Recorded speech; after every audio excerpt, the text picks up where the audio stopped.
literally, whether you need it or not, it's a virtual medicine cabinet in your tap water if you live in many, many areas across the country. There's a scary new report out today. The Associated Press did a big amount of research on this, and the findings show that there were traces of prescription drugs in the water supply used by 41 million Americans in some of the biggest cities in the U.S. The list includes over-the-counter pain medication, mood stabilizers, even hormones. CNN's Elizabeth Cohen joins us now from the Medical Update Desk in Atlanta. First, explain where they found it and what it is that they found, Elizabeth. Well, the Associated Press, Karen, they spent 5 months investigating this, and they looked at various municipal water supplies.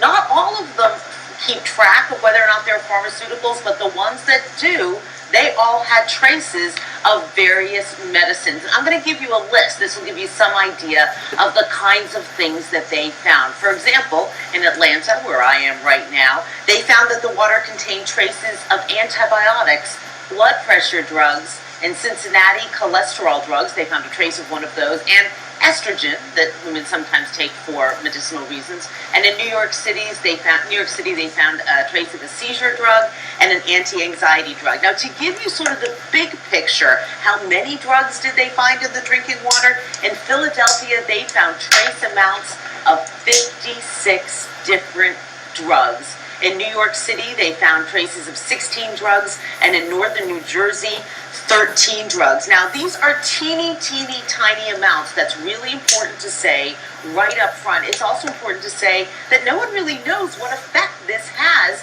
on our health, because really they're kind of just reporting this for the first time. But the Associated Press went to the EPA, the Environmental Protection Agency, and said, you know, what's up here? What's going on? And I'll read you the EPA's response. The response is, we're taking it very seriously.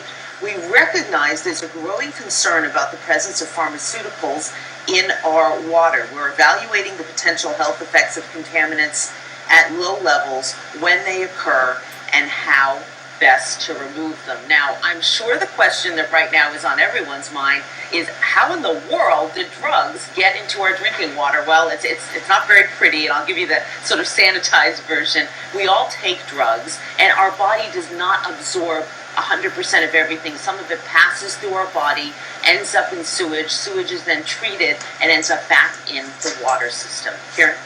Right, and I think a lot of the questions also, because it's an incomplete picture, I guess, to say, okay, so Philadelphia has caffeine and this one has this one. It's because some municipalities don't do any testing, some only test for certain compounds, and so you're not really necessarily getting a complete picture. But the other question is, what do you do with that information? Is there any way that you can find out how detrimental it may be? And also, is there any way you can avoid ingesting it if you find yourself concerned?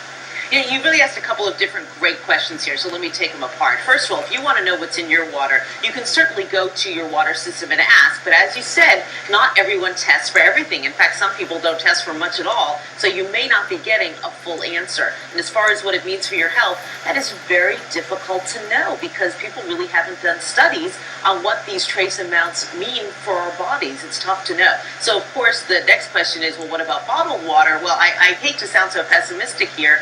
Bottled water often just is repackaged tap water, and that doesn't help us much at all either. Or even sometimes if it's spring water, it could still possibly contain these trace amounts. Humans basically have an impact everywhere, and those filters at home, they are not sensitive enough to get rid of the pharmaceuticals. Yeah, we actually brought it, our American morning water purification. I guess this does us no good either, Elizabeth. So, we are going to be asking about this throughout the morning, how concerned people are. Again, if you don't really necessarily know, you're talking about trace amounts, and they haven't done a ton of research on exactly what that means for us long term. But fascinating nonetheless, and a great investigation by the AP. Thanks for breaking it down for us, Elizabeth.